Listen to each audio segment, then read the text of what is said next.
बिस्मिल्लाहिर्रहमानिर्रहीम।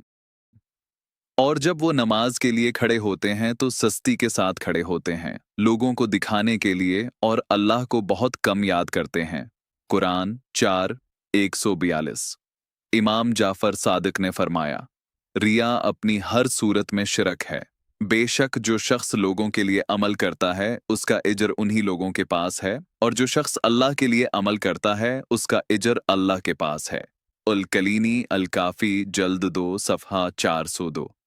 इमाम जाफर सादिक ने फरमाया कि अमीर अल मोमिनीन अली बिन अबी तालिब ने फरमाया, रिया का आदि शख्स 3 इलामतों से पहचाना जाता है। लोगों के सामने खुश व खुर्म दिखाई देता है, तन्हाई में उदास और पजमुर्दा हो जाता है, और अपने हर अमल पर तारीफ का ख्वाहिशमंद होता है।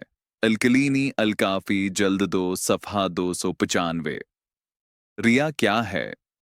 रिया से मुराद ये है कि इंसान लोगों के सामने खुद को नेक, खुश अखलाक या सच्चा मोमिन जाहिर करे ताकि उनकी नज़र में इज्जत, तहसीन और मकबूलियत हासिल करे या उनके दरमियान नेक नामी कमाए। ये निफाक मुनाफिकत से इस लिहाज से मुख्तलिफ है कि मुनाफिक दियांत, रास्तबाजी, फजीलत, सच्चाई और तक़वी का महज दिखावा करता है और अल्लाह के लिए इन सिफात के हुसूल की नीयत नहीं रखता, जबकि रिया करने वाला इब्तदा में ये नेक सिफात अल्लाह को राज़ी करने के लिए हासिल करता है, मगर बाद में नेक एमाल लोगों से इज्जत और अच्छी शहरत हासिल करने के लिए अंजाम देता है।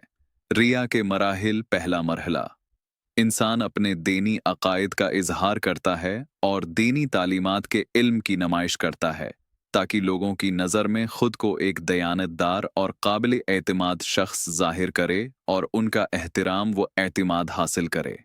मिसाल के तौर पर वो अल्लाह और उसकी कुदरत पर अपने तवक्कुल का इजहार करता है और ये कहता है कि वो उसके सिवा किसी पर यकीन नहीं रखता। जब अल्लाह पर तवक्कल या उसकी मशीयत के सामने सर तस्लीम खम करने की बात होती है तो वो आह भरकर सर हिलाता है और यूं लोगों को ये तासर देता है कि वो सच्चा मोमिन है। रिया का ये मरहला इस शख्स में भी देखा जाता है जो अपने दिल से बातिल अकायद को निकाल देता है और इस तहारत के जरिए लोगों में इक़्तिदार और इज्जत हासिल करना चाहता है, चाहे वो इस पाकीज़गी को जाहिर करे या पोशीदा रखे। मिसलन, जब निफाक, मुनाफिकत का जिक्र आता है तो उसके कलमात या हरकात ऐसे होते हैं जैसे वह उससे बिल्कुल पाक हो। दूसरा मरहला, उस मरहले में फ़र्द अपनी परहेजगारी और नेक एमाल का मज़ाहिरा करता है और इस तरह बर्ताव करता है जैसे वो तमाम अखलाकी बुराइयों से पाक हो। इस तर्ज़ अमल का मकसद दूसरों का इर्तिमाद हासिल करना होता है।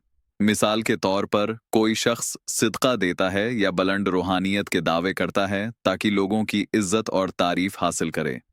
तीसरा मरहला, इस मरहले में फ़र्द महज अक़ली बुनियादों पर और लोगों के सामने इबादात और नेक एमाल की ज़ाहिरी सूरतों को इंजाम देता है, इस नीयत से कि वो खुद को एक ऐसा शख्स साबित करे जो दीनी अहकाम की सख्ती से पाबंदी करता है या बुराइयों से परहेज़ करता है।